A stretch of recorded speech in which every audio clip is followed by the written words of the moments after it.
Moving coil galvanometer जो आप लोग का रह गया था टॉपिक, ध्यान देना, इसको पढ़ लेते हैं। क्या है समझना, बहुत मुश्किल नहीं, इसमें बहुत आसान चीज़ें हैं। सब हम सबको पता है गैल्वेनोमीटर में क्या होता है, करंट फ्लो कराते हैं, है ना। गैल्वेनोमीटर में क्या होता है, जब करंट फ्लो करता है तो उसमें एक पॉइंटर होता है, वो क्या करता है, डिफ्लेक्ट करता है ना।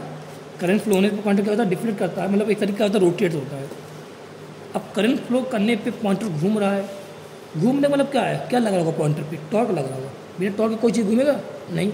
तो अगर करंट फ्लो करा रहे हैं अरे गैल्वेनोमीटर के अंदर से और उस पॉइंटर घूम रहा है तो उस पर क्या लग रहा होगा, पॉइंटर पे टॉर्क लग रहा होगा। अब क्या कंडीशन, क्या क्या चीज़ें यहाँ देना। मूविंग कॉइल गैल्वेनोमीटर का नाम क्या है, इसको कभी कभी डिफ्लेक्शन टाइप गैल्वेनोमीटर बोलेंगे, ठीक है। क्या है समझना है, करंट जब फ्लो कराने पर डिफ्लेक्शन आता है पॉइंटर में, जब करंट फ्लो करता है क्या होता है, पॉइंटर में डिफ्लेक्शन आता है, ऐसा क्यों है। पहला क्वेश्चन यही बनेगा कि करंट फ्लो कराने पे जो पॉइंटर में डिफ्लेक्शन आता है ऐसा क्यों है। ध्यान देना, हम सबको पता है जब किसी कॉइल में, ध्यान देना, कोई एक कॉइल मैंने लिया और उससे मैंने क्या जोड़ा, पॉइंटर जोड़ा है। अब पॉइंटर बाहर दिखता है बस, ये सब कॉइल वगैरह नहीं, कॉइल कहाँ होती है, अंदर होती है, डिवाइस के अंदर रहेगी, पॉइंटर बाहर रहेगा। ध्यान देना, अगर मैं इस कॉइल के अंदर करंट फ्लो कराऊँ, कॉइल के अंदर करंट फ्लो कराऊँ, अब बताओ ये क्या बन गया, करंट कैरिंग कॉइल बन गया। जब करंट कैरिंग कॉइल को किसी और के एक्सटर्नल मैग्नेटिक फील्ड के अंदर रखूँगा तो बताओ तो उस पर टॉर्क लगता नहीं रहता। याद होगा आप लोग को, कोई कॉइल है उसके अंदर तुम करंट फ्लो करा रहे हो और उसको किसी एक्सटर्नल मैग्नेटिक फील्ड में रखो तो उस पर क्या लगता, टॉर्क क्या लगता, एम बी साइन थीटा, याद होगा। अब कॉइल वाले का जो एम का फॉर्मूला, मैग्नेटिक मोमेंट फॉर्मूला क्या था, एन आई ए था, तो क्या है formula, N I A B sine theta. तो जब कॉइल के अंदर, यही मतलब कॉइल है, इसके अंदर क्या फ्लो कराया गया, देखो करंट फ्लो कराया गया। जब करंट फ्लो कराया गया तो इसमें क्या आया, इसमें ये क्या बन गया, करंट कैरिंग कॉइल बन गया और इसके अगल बगल क्या रख दिया गया, मैग्नेटिक में यहाँ पर नॉर्थ पोल मतलब मैग्नेट रख दिया गया, तो मतलब यहाँ पे आ गया एक एक्सटर्नल मैग्नेटिक फील्ड भी आ गई। बताओ इसके मतलब क्या, ये एक्सटर्नल मैग्नेटिक फील्ड के अंदर कोई कॉइल लगी है। जब एक्सटर्नल मैग्नेटिक फील्ड के अंदर करंट कैरिंग कॉइल लगती है तो करंट कैरिंग कॉइल पे क्या लगता है, टॉर्क लगता है। टॉर्क कितना लगता है, N I A B sine theta. ध्यान देना, हम लोग को जो टॉर्क हम लोग को एक तरीके कांस्टेंट रखना है। टॉर्क क्या रखना है तरीके से कांस्टेंट, जब टॉर्क को हम लोग को बस टॉर्क का डिपेंडेंसी जो है करंट पे लानी है। तो हम लोग चेक करना है क्या है, आई करंट आएगा तो ये घूमे, तो हम लोग को जो टॉर्क की डिपेंडेंसी वो करंट पे लानी है, मतलब साइन थीटा को कांस्टेंट करना पड़ेगा। बी की वैल्यू तो कांस्टेंट रहेगी, है ना, बी की तो वैल्यू कांस्टेंट रहेगी। एक एरिया ऑफ कॉइल भी कांस्टेंट रहेगा, एन नंबर ऑफ टर्न जो कॉइल में रहेंगे वो भी कांस्टेंट रहेंगे। तो हम लोग को क्या करना है, बाकी सब चीज़ कांस्टेंट, बस आई हम लोग के हाथ में रहेगा, आई के हिसाब से हम लोग को टॉर्क लेके आना है। तो अच्छा ये बताओ, कॉइल से मैंने क्या लगा दिया, बाहर की तरफ क्या लगा, कॉइल की तरफ पॉइंटर लगा होता है। बताओ जब इसमें ध्यान देना, जब करंट फ्लो होगा, ध्यान देना, जब करंट फ्लो होगा तो क्या कॉइल पे टॉर्क लगेगा, तो क्या टॉर्क अगर लगेगा कॉइल पे, क्या कॉइल घूमेगी, अगर कॉइल घूमेगी तो कॉइल से क्या कनेक्ट है, पॉइंटर कनेक्ट है, तो क्या पॉइंटर भी घूमेगा नहीं घूमेगा, ये जो सुई होती है बोलते हैं घूमेगा नहीं घूमेगा, वो भी डिफ्लेक्ट करेगा नहीं करेगा। अब देख के बताओ, अगर करंट को कम करता हूँ तो क्या टॉर्क कम लगेगा, मतलब कॉइल कम घूमेगी तो पॉइंटर भी क्या हुआ, कम घूमेगा। जितना कम करंट उतना कम देखो कम डिफ्लेक्शन हुआ, करंट ज़्यादा हुआ डिफ्लेक्शन क्या हुआ, ज़्यादा हुआ। यही है क्या मूविंग कैलमीटर, या बोला डिफ्लेक्शन टाइप कैलमीटर। यहाँ ध्यान देना, हम लोग क्या करना, इसको कांस्टेंट करने के लिए ध्यान देना, कांस्टेंट ये तो कांस्टेंट है, नंबर ऑफ टर्न कांस्टेंट रहेगा ये। अरे कॉइल में नंबर ऑफ टर्न कांस्टेंट एक बार लगा दिया, हो गया, टर्न हो गया। एरिया ऑफ कॉइल भी क्या है, कांस्टेंट कर दिया, बी भी क्या रखा है, कांस्टेंट लगा है। लेकिन मुझे थीटा मतलब क्या, यहाँ पे थीटा को भी कांस्टेंट रखना है। अब थीटा को अगर मुझे कांस्टेंट रखना है तो ध्यान देना, थीटा को अगर मुझे कांस्टेंट रखना है तो मैं यहाँ पे इस शेप मैग्नेटिक फील्ड में ऐसे नहीं, नॉर्थ पोल देखो, नॉर्थ पोल साउथ पोल मैंने ऐसे नहीं लिया है, मैग्नेट ऐसे नहीं लिया है, कुछ स्पेशल टाइप का मैग्नेट बनाया, देखो सिलेंडर का बनाया है, कुछ ऐसा बनाया है। क्यों ऐसा बनाया, ऐसा बनाने से कॉइल जो ऐसा है, ऐसा बनाने से जो इसे मैग्नेटिक फील्ड निकलेगी ना वो किस पर जाएगी, 90 डिग्री पे जाएगी। देखो ऐसा शेप देने से क्या कैसी फील्ड आएगी, रेडियल फील्ड आएगी, मतलब 90 डिग्री की फील्ड आएगी। अब बताओ अगर फील्ड 90 डिग्री रहेगी तो थीटा हमेशा कितना रहेगा, देखो कैसे भी रहे। अब कॉइल घूमते, कॉइल कितना भी घूमे तो बताओ क्या फील्ड जो कॉइल पे आएगी, जो कॉइल की जो फील्ड पास होगी वो फील्ड कैसी रहेगी, हमेशा 90 डिग्री रहेगी नहीं रहेगी। अरे कहीं भी रहे कॉइल कैसे भी रहे, कैसे भी घूमे, क्या 90 डिग्री रहेगी नहीं रहेगी, 90 डिग्री। अगर 90 डिग्री रहेगी तो आपके साइन थीटा को हमने कांस्टेंट कर दिया, साइन 90 कितना होता है 1, बताओ ये वाली क्या आ गई 1 होगी। अब बताओ टॉर्क कितना आ गया, एन आई ए बी। ये क्वेश्चन पूछता है, बताओ फील्ड कैसी है, यहाँ पे रेडियल फील्ड है, स्पेशल कट डिजाइन किया गया, स्पेशल कट डिजाइन किया सिलेंड्रिकल मैग्नेट, स्पेशल कट किया गया यहाँ पे, स्पेशल कट किया गया मैग्नेट को, यहाँ पे मैग्नेट का सिलेंड्रिकल है, थीटा क्या 90 है, मतलब यहाँ पे लगाता हमेशा क्या रहेगा 90 ही रहेगा ये क्वेश्चन। अभी ध्यान देना, तो टॉर्क कितना आ गया, एन आई ए बी आ गया, एन तो कांस्टेंट है, ए भी कांस्टेंट है, बी भी कांस्टेंट है, तो टॉर्क किस पर डिपेंड कर रहा है, आई पे। अगर करंट जितना कम टॉर्क उतना कम, डिफ्लेक्शन कॉइल में उतना कम, पॉइंटर उतना कम घूमेगा। करंट बढ़ाया टॉर्क बढ़ा, कॉइल घूमी था, टॉर्क पॉइंटर भी क्या हुआ ज़्यादा घूमा। ध्यान दें, ये क्या है, डिफ्लेक्शन टॉर्क। ये क्या है, ये कौन सा टॉर्क अभी आया, ये वो टॉर्क आया जो पॉइंटर क्या कर रहा है, घुमा रहा है। ये वो टॉर्क है जो पॉइंटर क्या कर रहा है, घुमा रहा है। अब ये टॉर्क अगर पॉइंटर घुमा रहा है तो बताना क्या पॉइंटर घुमाएगा।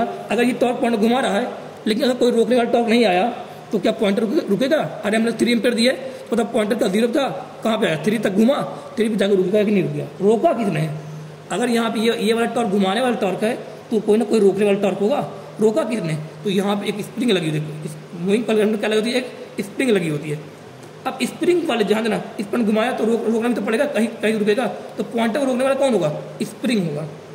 स्प्रिंग क्या करेगा? एक रिस्टोरिंग टॉर्क लगाएगा। क्या लगाएगा? एक रिस्टोरिंग टॉर्क लगा क्या करेगा? इसको घुमा देगा। 3 पे रोकना, 3 पे रोकेगा। हो सकता है फिर 3 से फिर 0 पे आता कि नहीं आता है? अरे जब यहाँ पे करंट 0 जाएगा तो क्या 3 से फिर अगर मान लो करंट तुम्हें 3 दिया, पॉइंटर कहाँ घुमा, इसने क्या किया, उसको 0 से कहाँ ले गया? 3 पे ले गया। लेकिन जब करंट 0 हो गया तो पॉइंटर उल्टा आना कि नहीं आना है?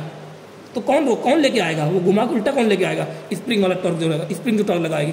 बताना, आप लोग खुद सोचो। आप लोग को याद होगा शायद, ये बात पता होगी, स्प्रिंग में एफ क्या होता है? प्रोपोर्शनल। एक्स होता नहीं होता है? स्प्रिंग वाले एक्स होता है। जितना ज़्यादा तुम डिस्प्लेसमेंट करोगे, ये कौन होगा? रिस्टोरिंग फोर्स होता है ना। जितना ज़्यादा तुमने डिस्प्लेसमेंट किया उतना ज़्यादा क्या होगा? रिस्टोरिंग फोर्स होगा कि नहीं होगा? होगा। तो सेम यहाँ पे ऐसे भी जितना ज़्यादा डिफ्लेक्शन वाला टॉर्क उतना ज़्यादा क्या होगा? रिस्टोरिंग टॉर्क होगा। कौन लगाएगा? ये फोर्स कौन लगाता है? स्प्रिंग। तो ये टॉर्क कौन लगाएगा? स्प्रिंग लगाएगा।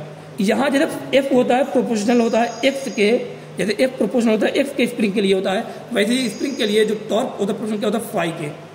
क्या होता है टॉर्क प्रोपोर्शनल? फाई मतलब क्या? डिफ्लेक्शन वैल्यू होगी इसके प्रोपोर्शनल का। जितना ज़्यादा ध्यान, जितना ज़्यादा तुमने घुमाया, जितना ज़्यादा तुमने क्या दिया? करंट। ध्यान, जितना ज़्यादा तुमने करंट दिया उतना ज़्यादा क्या आया? डिफ्लेक्शन टॉर्क आया। जितना ज़्यादा डिफ्लेक्शन टॉर्क है उतना ज़्यादा क्या हुआ? पॉइंटर उतना ज़्यादा घूमा। अब बताओ, जितना ज़्यादा घूमेगा, जितना ज़्यादा पॉइंटर घूमेगा मतलब क्या आया? उतना ज़्यादा क्या आया? डिफ्लेक्शन आया। और जितना डिफ्लेक्शन आया उतना क्या होगा? Restoring torque. अरे तुम लोगों ने मान लो कभी घर से सामान लेने गए, मतलब मार्केट गए, एक पॉलिथीन ले लिया है। अब पॉलिथीन ले लिया है, हम लोग देखते हैं पॉलिथीन में कुछ सामान ले रहे हैं, ऐसे घुमाते हैं, जितना ज़्यादा घुमाते हैं पता फिर उसको छोड़ देते हैं ना। अरे घुमा के ऐसे घुमाया पॉलिथीन को, फिर क्या कर छोड़ते हैं। जब छोड़ते पता पॉलिथीन क्या नीचे घूम के आती नहीं, आप पोजीशन पे आती नहीं? आती है, आती है। सेम ऐसे यहाँ पर भी क्या है, इसने क्या किया, ये जो करंट कॉइल की वजह से बताओ क्या आया? ये टॉर्क मल्टीप्लिकेशन क्या है? टॉर्क आया। बताओ टॉर्क ने इस टॉर्क ने क्या किया? घुमाया। बताओ यहाँ पे जो स्प्रिंग लगी वो क्या करेगी? इसको घुमा के फिर अपना पॉइंटर क्या करेगी? उसी पोजीशन पे लेके आएगी दोबारा। तो बताना यहाँ ये जो स्प्रिंग जो टॉर्क लगा रही है कितना लगा रही है? फाई की प्रोपोर्शनल है। ये टॉर्क क्या आया? सी फाई। एक कांस्टेंट है सी फाई, टॉर्शनल कांस्टेंट बोलते हैं इसको। टॉर्शनल कांस्टेंट बोलते हैं, टॉर्क क्या है? सी फाई आया। ये वैल्यू आ गई। ये कभी कभी इसका डायमेंशन भी पूछ सकता है, सी फाई का डायमेंशन भी पूछ सकता है। ठीक है, यहाँ अभी देखना ये टॉर्क क्या है? सी फाई आया। अब मैं बोलूँ टॉर्क प्रोपोर्शनल क्या होता है? फाई क्या होता है? ये कौन सा टॉर्क है? रिस्टोरिंग टॉर्क है। बताओ यहाँ देना, जितना ज़्यादा डिफ्लेक्शन मतलब जैसे जितना ज़्यादा एक्स डिस्प्लेसमेंट उतना ज़्यादा क्या होता है? रिस्टोरिंग फोर्स होता कि नहीं होता? होता है। सेम ऐसे यहाँ जितना ज़्यादा पॉइंटर क्या करेगा? डिफ्लेक्ट करेगा, उतना ज़्यादा क्या आएगा? रिस्टोरिंग टॉर्क लगेगा। बात याद है, ठीक है। एक ध्यान, ऐसे ही क्या होगा, एक टाइम ऐसा आएगा रिस्टोर करते करते, एक टाइम ऐसा आएगा जिस टाइम पे डिफ्लेक्शन टॉर्क और रिस्टोरिंग टॉर्क दोनों क्या होंगे? बराबर। डिफ्लेक्शन टॉर्क का फॉर्मूला भी निकाला, NIAB आया। रिस्टोरिंग टॉर्क फॉर्मूला निकाला, क्या CL आया, C फाई आया। बताओ NIAB इक्वल टू क्या? C फाई हुआ क्या हुआ? ये ध्यान रख, इस फॉर्मूले को याद रखना। NIAB फाई क्या डिफ्लेक्शन है, कितना आया? NIAB अपॉन C आया कि नहीं आया? बताओ। अब देखो N constant, A constant, B constant, C constant. Phi किस पर डिपेंड कर रहा है? I पे। जितना ज़्यादा करंट उतना ज़्यादा क्या होगा? डिफ्लेक्शन होगा कि नहीं होगा? ठीक है। अब एक और टॉपिक यहाँ पर दिए, सेंसिटिविटी ऑफ गैल्वेनोमीटर। क्या होता है? Sensitivity of galvanometer. उसके पहले मैं आपको अच्छे बता दूँ, यहाँ पे देखना, ये अलग से ये है, बताना अभी निकाला क्या? NI, ध्यान देना, अभी लिखा क्या? यहाँ पे अभी लिखा था ना NIAB, या बोले NIAB इक्वल टू क्या आया था? C फाई आया था कि नहीं आया था? आया था। मैं बोलूँ अगर मुझे बोले I निकालना तो I इक्वल टू क्या रहेगा? ध्यान देना, I इक्वल टू क्या है? C अपॉन में NAB क्या आएगा? फाई। I इक्वल टू क्या आएगा? C अपॉन में NAB फाई। इस C अपॉन में NAB को हम लोग बोलते हैं गैल्वेनोमीटर कांस्टेंट। क्या बोलते हैं? Galvanometer constant. C upon NAB को क्या बोलते हैं? अगर मैं I है, अगर मैं I निकालना हो बताओ यहाँ क्या आएगा? यहाँ पे क्या आएगा? C अपॉन में NAB आएगा कि नहीं आएगा? आएगा। C अपॉन में NAB, C अपॉन यहाँ फाई, ये तो रहेगा ही। C अपॉन में NAB क्या बोलते हैं? Galvanometer constant. ये भी पूछ लेता है, ठीक है, ध्यान रखना इस बात को। ये आ गया, ये पूरा टॉपिक यहाँ तक खत्म हो गया, यहाँ पूरा टॉपिक खत्म हो गया, ये वाला टॉपिक खत्म हो गया। अब इसमें क्वेश्चन क्या क्या पूछ सकता है? वही बात, ये इसका मैटेरियल जो इसका जो फील्ड यहाँ पे जो लगाएगा मैटेरियल लगाएगा स्पेशल कट है, इसका ध्यान रखना। सेकंड, दूसरी बात डिफ्लेक्शन कौन करा रहा है, ये वाला टॉपिक फॉर्मूला याद रखना। तीसरी बात टॉर्क प्रोपोर्शनल फाई मतलब स्प्रिंग क्या कर रहा है, रोक रहा है, जितना ज़्यादा डिफ्लेक्शन उतना ज़्यादा क्या करेगा, वो रोकने की कोशिश करेगा। ये कौन सा टॉर्क है, रोकने वाला रेस्टोरिंग टॉर्क है, सी फाई आ गया। ये सब चीज़ें यहाँ तक आई। अब अगला टॉपिक इसमें आता है सेंसिटिविटी ऑफ गैल्वेनोमीटर। क्या आता है, सेंसिटिविटी ऑफ गैल्वेनोमीटर। दो तरह की सेंसिटिविटी, एक होती है करंट सेंसिटिविटी, एक होती है वोल्टेज सेंसिटिविटी होती है। अब करंट सेंसिटिविटी का फार्मूला होता था, क्या होता है, डिफ्लेक्शन अपॉन करंट। क्या होता है, डिफ्लेक्शन अपॉन करंट। डिफ्लेक्शन क्या था, फाई अपॉन करंट। ये क्या हो गया, करंट सेंसिटिविटी का फार्मूला हो गया। वोल्टेज सेंसिटिविटी का फार्मूला होता है डिफ्लेक्शन अपॉन वोल्टेज। क्या होता है, डिफ्लेक्शन अपॉन वोल्टेज। ये क्या होगा, फाई अपॉन वी। क्या बात कर रहे हैं, phi upon V, phi upon में वी हो गया। ये हो गया वोल्टेज सेंसिटिविटी। ये क्या हो गया, करंट सेंसिटिविटी। ये दो फार्मूला। वी क्या होता है, आई आर होता है, फाई अपॉन आई आर। ये क्या आ गया, वोल्टेज सेंसिटिविटी। क्या होता है, अब सेंसिटिविटी क्या होती है समझो। अरे हम लोग सोचते हैं यार घर पे कभी हम लोग को पापा डांट देते हैं, एक बार डांटे, दो बार डांटे, हम लोग को कभी आंसू आता है क्या, नहीं गिरता यार। क्या अभी हम लोग कुछ करते हैं, नहीं। अरे आदत पड़ जाती है लड़कों की, यार डांट खाए हम तो, वहाँ हमेशा डांट खाते हैं। लेकिन वही तुम्हारी बहन को कभी डांट दिया, थोड़ा सा भी वैसे डांट के, थोड़ा सा भी आग दिखा दी, बहन क्या करती है, ड्रामा करने लगती नहीं करती है। अरे ड्रामा करती नहीं बहन, रोती नहीं, वो ड्रामा करती है ना, रोने लगती है। हाँ वो रोने लगती है। जब वो रोने लगती है तो हम लोग क्या करते हैं कि फीमेल क्या है होती हैं, सेंसिटिविटी, छोटी छोटी बात में क्या करती है, रिएक्शन देने लगती हैं। अरे छोटी छोटी बात पर रिएक्शन आ जाएगा, अरे थोड़ा बोल दिया डांट, रोने लगी। ये सब क्या आता है, फीमेल की सेंसिटिविटी क्या होती है, मेल के कंपेरिजन में ज़्यादा होती है। तो वैसे यहाँ पर क्या होगा, मान लो मैंने दो गैल्वेनोमीटर लिया है, एक G1 है, एक G2 है, अलग अलग गैल्वेनोमीटर। ये दोनों कहाँ, दोनों पॉइंटर कितने पे, 0 पे है। अभी कितने, दोनों पॉइंटर 0 पे है। मैंने क्या किया, इस करंट, इस गैल्वेनोमीटर पे भी 0.01 एम्पीयर करंट दिया, इसमें भी 0.1 एम्पीयर करंट दिया। लेकिन ये इसको कुछ फर्क नहीं पड़ा, मतलब ये डिफ्लेक्ट नहीं हुआ, मतलब ये जो गैल्वेनोमीटर है ये वर्क नहीं करेगा, 0.01 एम्पीयर पे वर्क नहीं करने वाला है, ठीक है। लेकिन ये क्या है, ये क्या है, मतलब फीमेल है, 0.01 इतना कम, इतना छोटा करंट दिया, तब भी क्या कर गया, डिफ्लेक्ट कर गया, मतलब इसने रिएक्शन दे दिया। तो ये क्या है, फीमेल गैल्वेनोमीटर, ये क्या है, मेल, ऐसा नहीं होता, ठीक है। ये क्या है, इसकी सेंसिटिविटी क्या है, ज़्यादा है, इसकी क्या है, कम है, ठीक है। छोटे से करंट पर भी ये क्या कर गया, वो कर गया। देखो ध्यान देना, यहाँ पे इसकी पूरी बात लिखी, देखो यहाँ सेंसिटिविटी की डिफिनेशन लिखी है, ठीक है। Ability of instrument to measure very small quantity. ऐसा इंस्ट्रूमेंट जो स्मॉल क्वांटिटी भी मेजर करता है तो उसको क्या बोलते हैं, उसको, उसकी क्या बोलेंगे, उसकी सेंसिटिविटी क्या रहेगी, ज़्यादा। जैसे फीमेल हो गया, उसको एकदम छोटी छोटी क्वांटिटी क्या कर लेती है, मेजर कर लेती है ना वो, हाँ छोटी छोटी बातों पे वो रिएक्शन देती है, वो क्या हो गया, उनकी सेंसिटिविटी क्या है, ज़्यादा है, ठीक है। अब ये फार्मूला हो गया, ठीक है। ये सब बातें हो गई बहुत ज़्यादा, इसको दिल पे मत लेना, मैंने मजाक किया हुआ है। आप लोग बहुत सही होते हैं, गलत बिल्कुल नहीं होते आप लोग, ठीक है। ये हो गया बातें। अब दो क्वेश्चन यहाँ तक आ गए, सेंसिटिव वाले फार्मूले आ गए, ये सब फार्मूला हो गया, ठीक है। ये बातें पूरी हो गई, ये हो गई, ठीक है। अरे एक और एग्जाम्पल समझ लो आप लोग, जैसे आप लोग मान लो मैं कहूँ कि अरे कुछ कोई सोने की आप लोग कुछ लिया, पहना हुआ है, उस चीज़ को मान लो ग्राम में बहुत कम है, 1 ग्राम का मान लो कुछ है, हाँ आप 1 ग्राम का ही पहनते हो, ठीक है।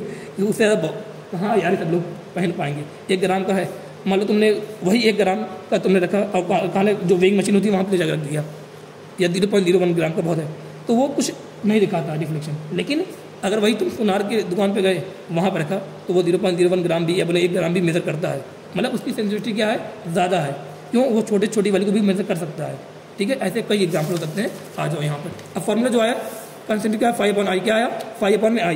5 का फॉर्मूला क्या था, NI/AB सीधा रखा, बता कंसेंट फार्मूला क्या है, NAB/C आया। वोल्टेज सेंसिटिव फार्मूला क्या, 5IV है, 5 फार्मूला क्या, NIAB/C है, बताओ अपॉन V क्या, IR है, बताओ ये क्या, NAB/CR आ गया। ध्यान देना, अब ध्यान देना यहाँ पे, ये करंट सेंसिटिव फार्मूला, ये क्या है, वोल्टेज सेंसिटिव फार्मूला है। एक क्वेश्चन पूछा जाता है बार बार, ये NCERT में थ्योरी लिखी है और इस बार JEE में क्वेश्चन ही आया था, NCERT में थ्योरी लिखी है, इस बार क्वेश्चन JEE में आ गया था, और आप लोग बोर्ड वगैरह में भी आ सकता है, जिसको जो बोर्ड वाले बच्चे उनको भी वहीं भी आ सकता है। ध्यान देना, उसमें क्वेश्चन क्या बोला कि अगर कॉइल के नंबर ऑफ टर्न को क्या करें, डबल करें। कॉइल के नंबर ऑफ टर्न को डबल करना मतलब क्या है, कॉइल की लेंथ को क्या करना, डबल करना। अरे नंबर ऑफ टर्न डबल कब होंगे, मतलब 10 टर्न है, उसको मुझे 20 करना है, तो क्या उसकी लेंथ को डबल करना पड़ेगा, डबल करना पड़ेगा, मतलब लेंथ क्या करनी पड़ेगी, डबल करनी पड़ेगी। मतलब कॉइल के नंबर ऑफ टर्न को डबल किया तो उसकी लेंथ भी क्या करनी पड़ेगी, डबल करनी पड़ेगी। तो पूछा अगर कॉइल के नंबर ऑफ टर्न को डबल करेंगे तो करंट सेंसिटिविटी क्या फर्क पड़ेगा और वोल्टेज सेंसिटिविटी क्या फर्क पड़ेगा, बताना। अगर कॉइल के नंबर ऑफ टर्न को डबल किया तो बताओ ये क्या होगा, ये डबल हो जाएगा। अगर ये डबल हो जाएगा तो ए पे तो कुछ फर्क पड़ेगा ना, एरिया क्या, ये क्या कॉइल की एरिया है, बताओ ये क्या कर रहे हैं, ये टर्न ये डबल कर रहे हैं ना, एरिया कुछ फर्क पड़ने वाला क्या नहीं। तो एरिया बी क्या एक्शनल है, सी क्या कांस्टेंट है, मतलब जो करंट सेंसिटिविटी किस पर डिपेंड कर रही है, एन पे। बताओ अगर इसको डबल किया तो ये भी क्या डबल हो जाएगा, नहीं हो जाएगा, पहला कुछ नहीं है। क्या नंबर ऑफ टर्न को डबल करने पे सेंसिटिविटी डबल होगी, हाँ होगी। अगर ये तो हाफ किया क्या हो, हाफ हो जाएगी। लेकिन पूछा था कि जब नंबर ऑफ टर्न को डबल किया तो सेंसिटिविटी क्या होगी, डबल हो गई। लेकिन वोल्टेज सेंसिटिविटी क्या डबल होगी या सेम रहेगी या हाफ क्या होगा। तो वोल्टेज सेंसिटिविटी देखो किस पर डिपेंड कर रही है, ए तो कांस्टेंट रहेगा, बी भी कांस्टेंट रहेगा, सी भी कांस्टेंट रहेगा, किस पर डिपेंड कर रही है, N/R पे। बताओ अगर तुमने नंबर ऑफ टर्न को डबल किया तो ये क्या ना हो, 2N हो गया, लेकिन आर के अंदर क्या होता है, रो एल बाई ए होता है कि नहीं होता है, होता फार्मूला। अरे इसको ओपन करो, भूलना नहीं भाई, ये फार्मूले आर को, रो तो कांस्टेंट, ए तो कांस्टेंट है, एल बताना एल क्या है, लेंथ है। बताओ जब नंबर ऑफ टर्न को डबल करेंगे तो आर किस ऊपर एल के है, बताओ अगर नंबर ऑफ टर्न को डबल किया तो क्या लेंथ डबल हुई रेजिस्टेंस की, अगर रेजिस्टेंस की लेंथ डबल हुई तो क्या रेजिस्टेंस में डबल होगा कि नहीं हो गया, हो गया। बताओ 2 से 2 कैंसिल, बताओ क्या वाई एन बाई आर पहले जैसा आगे कि नहीं आ गया, मतलब नंबर ऑफ टर्न डबल करने पे वोल्टेज सेंसिटिविटी क्या होती है, सेम रहती है, लेकिन ये क्या हो जाएगी, करंट सेंसिटिविटी क्या होगी, डबल हो जाएगी। ये डिपेंड करती है, मतलब करंट सेंसिटिविटी किस पर डिपेंड करती है, एन पे डिपेंड करती है, वोल्टेज सेंसिटिविटी भी एन पे डिपेंड करती है, लेकिन एन डबल करने पे आर भी क्या हो रहा है, डबल हो रहा है, इसलिए इसकी जो पूरी वैल्यू क्या हो जाएगी, रिमेन सेम। ये क्वेश्चन पूछा गया है आगे, उठाओ वो क्वेश्चन बता दूँ, वो जो जीगल क्वेश्चन था, खुलना तो PDF खुलना बता दूँ। ये पहला टॉपिक खत्म होता है आप लोग का, ठीक है, 15 मिनट में ये टॉपिक खत्म हो गया। अब मैं आप लोग को पढ़ाता हूँ क्या, ट्रांसफार्मर, क्या पढ़ाऊँगा, ट्रांसफार्मर पढ़ाऊँगा भाई। ट्रांसफार्मर वाले जो PDF था कहाँ पे सब है, अरे यार कुछ ये कहाँ पर रखा है, ये था, अच्छा ये क्वेश्चन नहीं तो रखेगा। ट्रांसफार्मर, ये देखना, ये क्वेश्चन देखना क्या लिखा है, ये 2025 जेई में आया था क्वेश्चन, लिखा था torsional constant in moving coil conductor dimension. Small c का ध्यान देना, स्मॉल सी का डायमेंशन पूछा है, स्मॉल सी का डायमेंशन पूछा, क्या निकाल लोगे, देखना फॉर्मूला है, फॉर्मूला अगर पता क्या स्मॉल सी का डायमेंशन आ जाएगा, और ये फॉर्मूला सही है, ml2t-2 इसका डायमेंशन आता भी है, सही है। फिर बोला इंक्रीज, ध्यान सेकंड पढ़ना, increasing the current sensitivity may not necessarily increase the voltage sensitivity. क्या अगर हम लोग करंट, ध्यान देना, अगर मैं बोलूँ करंट सेंसिटिविटी को अगर मैं बढ़ाता हूँ तो क्या जरूरी है वोल्टेज की सेंसिटिविटी बढ़े, अभी किया नंबर ऑफ टर्न को डबल किया था तो करंट सेंसिटिविटी क्या हुई, डबल थी, लेकिन VS क्या था, सेम था, तो बताओ ये बढ़ने पे क्या जरूरी है बढ़े, नहीं। तो पहला देखना क्वेश्चन क्या सही है, लिखा है सही लिखा है कि नहीं, increasing the current sensitivity may not necessarily increase the voltage, ये सही है। Third, if we increase the number of turn to it double to N the voltage sensitivity double, अगर n को 2n कर दें तो क्या वोल्टेज सेंसिटिविटी डबल हो जाएगी, गलत, मतलब सी क्या हो गया गलत, ए सही बी सही सी क्या हो गया गलत। डी देखो, डी क्या लिखा है, MCG मतलब क्या, अरे मेलेबल कंक्रीट ग्राउंड नहीं भाई, वो मैं समझ लेना, ऑस्ट्रेलिया का क्या है, मूविंग कॉइल गैल्वेमीटर है, क्या लिखा है, can be converted into ammeter, क्या गैल्वेमीटर को अमीटर में चेंज कर सकते हैं, हाँ कर सकते हैं भाई, लेकिन आगे तो क्या लिखा, by introducing A shunt resistance of large value in parallel with current. बताना यार, जब भी गैल्वेमीटर अमीटर में करते थे तो क्या जो लगाते थे वो सीरीज में लगाते थे, सीरीज में यहाँ पहले लिखा है, और हाई रेजिस्टेंस होता था, ये गलत हो गया, डी भी क्या हो गया, गलत है, देख लेना एक बार करंट वाला, ठीक है। बताना फिर ई वाला लिखा है, current sensitivity of MCG depend inversely on number of turn. बताओ क्या करंट सेंसिटिविटी क्या इनवर्सली डिपेंड होती है, क्या नहीं, किस पर डिपेंड, डायरेक्टली है ना, तो ई भी क्या होगा, मतलब कहने सही ए और बी, बस ए और बी सही है, खत्म। ये क्वेश्चन 2025 क्वेश्चन आया, हो सकता है नीट में ऐसे क्वेश्चन आ जाए, ठीक है, ये हो गया। अब आ जाओ ट्रांसफार्मर पढ़ लो, ये पढ़ लिया, अब ट्रांसफार्मर पढ़ते हैं, ठीक है। ट्रांसफार्मर में ध्यान दें, कुछ नहीं, ज़्यादा दिक्कत नहीं है, यहाँ ध्यान क्या है, ये बनाने जा रहे हो, देखना आपको अच्छे से, ज़्यादा कुछ नहीं इसमें ध्यान देना है, इस पर क्वेश्चन आ चुका है और आता भी है इस पर क्वेश्चन, ध्यान देना। इसको बोलते हैं सॉफ्ट आयरन कोर, क्या बोलते हैं, सॉफ्ट आयरन कोर है ये, ठीक है। इसके अंदर लेमिनेटेड क्या करते हैं, लेमिनेटेड कोर लगाते हैं। लेमिनेटेड कोर लगाने मतलब ये है कि ताकि एडी करंट कम हो, आप लोग को मैंने एडी करंट पढ़ाया था, एडी करंट से जो लॉस होता है वो क्या हो, कम हो, इसलिए क्या करते हैं लेमिनेटेड कोर। और सॉफ्ट आयरन कोर लगाया, क्या लगा, सॉफ्ट आयरन कोर लगा, ताकि ये फेरोमैग्नेटिक जैसे बिहेव करता है, अच्छा काम करता है, मतलब ये सॉफ्ट आयरन कोर क्या होता है, फेरोमैग्नेट होता है, ठीक है, आगे पढ़ेंगे।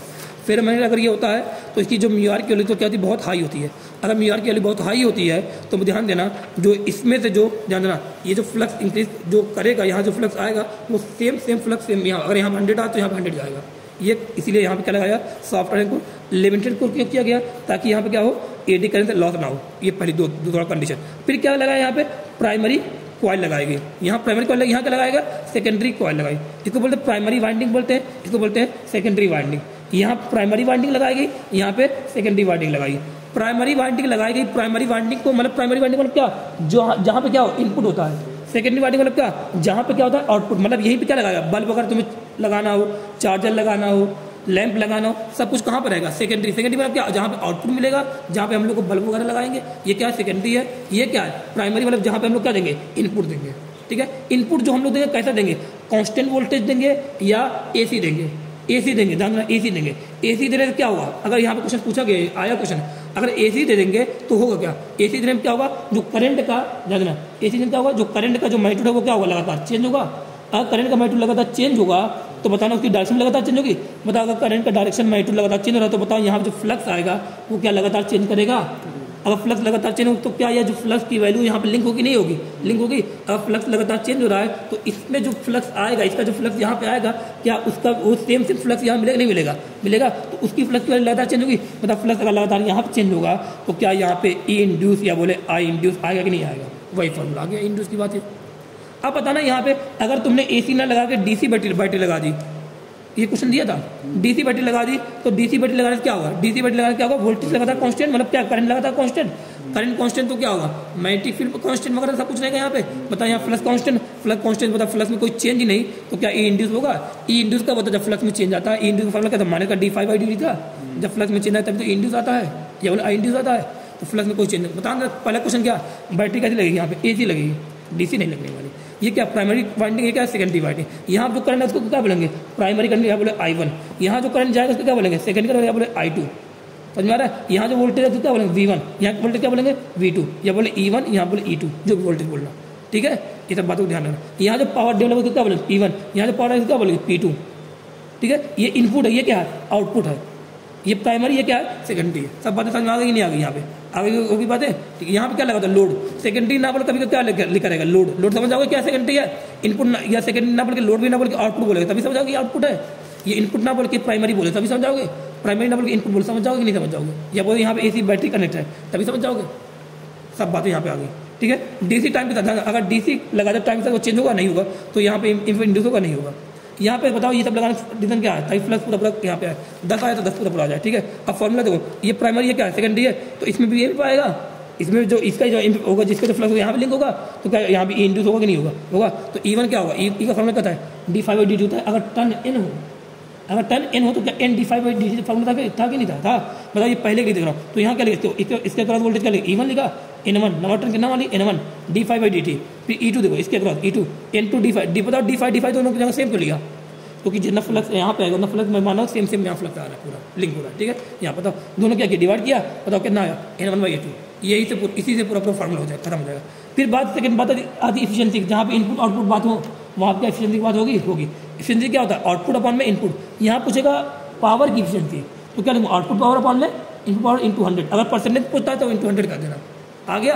आगे बताओ पावर का फॉर्मूला क्या होता है, वोल्टेज इंटू करंट होता है कि नहीं होता है। वोल्टेज मैंने ई माना तो क्या लिखा ई, क्योंकि ये बताना यहाँ इसको मैंने आउटपुट क्या माना, सेकंड माना है, इनपुट क्या माना 1 माना है, तो यहाँ क्या लिखा E2 I2, अरे V इंटू आई लिखा, वोल्टेज इंटू करंट लिखा। यहाँ का वोल्टेज क्या माना E2 माना, यहाँ करंट क्या माना I2, यहाँ प्राइमरी है इनपुट है ये, तो यहाँ वोल्टेज क्या माना E1 माना, यहाँ करंट क्या माना I1 इंटू 100, या नहीं आएगा। अगर क्वेश्चन में कुछ ना किया तो क्या माना आइडियल कंडीशन, अगर दिया तो अगर होता तो दिया भी रहे। अगर इफिशिएंसी बोलता 100%, इसका मतलब क्या होगा, अगर बोलता है इफिशिएंसी 100%, इसका मतलब क्या होगा आउटपुट पावर इक्वल टू क्या रहेगा, अरे 100% मतलब क्या 100/100 किया, वैल्यू कितनी आएगी, ये दोनों की वैल्यू बराबर आएगी नहीं आएगी, आएगी। तो मतलब क्या E2 I2 इक्वल टू क्या रहेगा E1, क्या बोले आउटपुट पावर इक्वल टू क्या रहेगा इनपुट पावर, रहेगा नहीं रहेगा।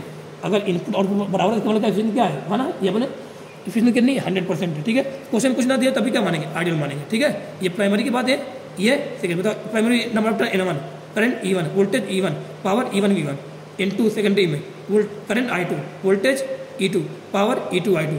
यहाँ इसको क्या बोलेंगे लोड बोलेंगे, या बोलेंगे आउटपुट, या बोलेंगे सेकेंडरी, प्राइमरी इनपुट, ये सब पूरी बात सप्लाई बढ़ा ये सब जाएगा, ठीक है। ये सब पूरी बातें थी, यहाँ पे ध्यान देना। समझ में आया कि नहीं आया तक, आगे वो पूछता हूँ। अब मैं कुछ क्वेश्चन कराता हूँ, क्वेश्चन देना, ठीक है। अरे यार कहाँ क्वेश्चन कहाँ गया बोला, पूरा बस इतना ही था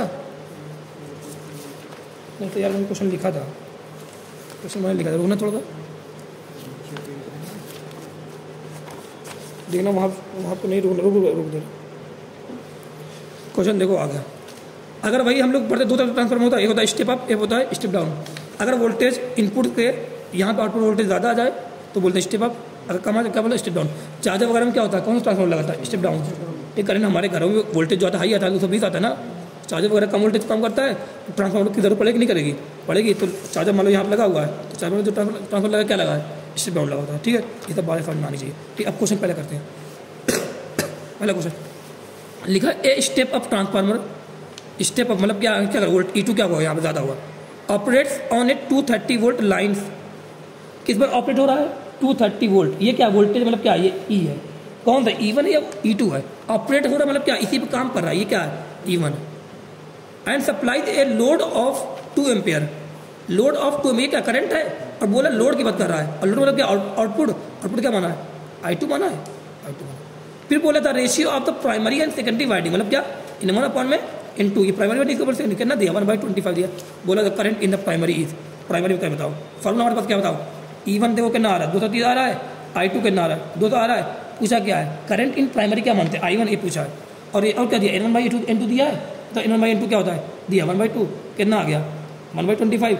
बताना क्या N1/N2 क्या E1/E2 होता नहीं होता है, होता है क्या E1 पता ही नहीं पता है, तो N1/N2 क्या लिखा 1/25 लिखा। E1 हमें पता है कितना 230, E2 कितना हो जाएगा, E2 यहाँ पे जाएगा तो E1 × 25 हुआ कि नहीं हुआ, तो E2 आया 25 × 230, आगे कि नहीं आ गया, अरे यहाँ से आ जाएगा। E2 आ गया, तुम्हें क्या पता है E1 पता है, तुम्हें क्या पता है I2 पता है, तुम्हें क्या पता है E2 पता है, तो क्या तुम्हें यहाँ पे मैं बोलूँ E1 यहाँ पे बोलूँ I1 आ जाएगा नहीं आ जाएगा, तो क्या लिखा I1 = E2 I2, क्यों लिखा मैंने यहाँ पे, ये कंडीशन कब लगती है जब क्या होता है आइडियल, कुछ बोला है नहीं, इसलिए मैंने क्या मान लिया आइडियल कंडीशन मान के I1 = E2 I2 लिख दिया। ठीक है, E1 की वैल्यू रखी, I1 चाहिए, E2 की वैल्यू रखी, I2 की वैल्यू यहाँ पे निकाल दिया, सब कुछ आ गया यहाँ पे रख दिया आंसर 50 रुपये, पहला क्वेश्चन।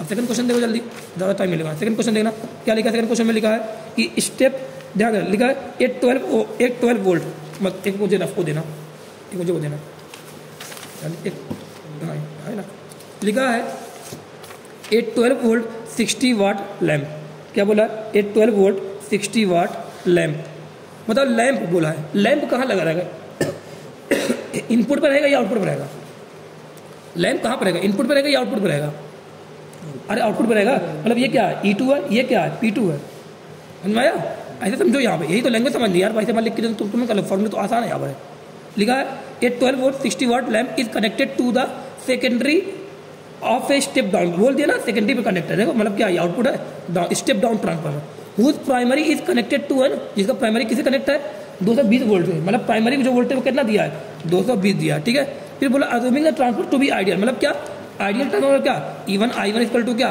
E2, मतलब इनपुट = क्या होगा बोलो यार, P इनपुट = क्या रहेगा, P आउटपुट रहेगा नहीं रहेगा, लिख दिया P इनपुट = P आउटपुट। फिर बोल रहा कि उसके बाद बोल रहा कि what is the current in the primary, primary में करंट क्या होगा बताओ, P इनपुट क्या होता है E1 I1, P आउटपुट क्या P2 जो ये है क्या P आउटपुट है कि नहीं है, अरे आउटपुट पावर है कि नहीं है, तो कितना दे रहा 60 लिख दिया।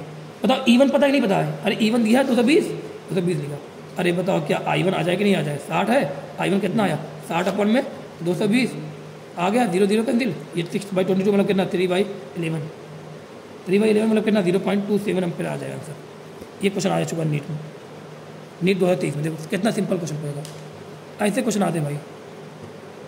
क्या हुआ बताओ, यहाँ पे आइडियल की बात होगी, ये फॉर्मूला ये तुम्हें पता है पहचानना चाहिए क्या बोल रहा है, वो आ गया। अब थर्ड क्वेश्चन देखो, ये क्वेश्चन अच्छा है थर्ड वाला, थर्ड क्वेश्चन देखो क्या बोल रहा है, थर्ड क्वेश्चन बोल रहा है ए ट्रांसफार्मर हैविंग इफिशिएंसी कितना है 90% है।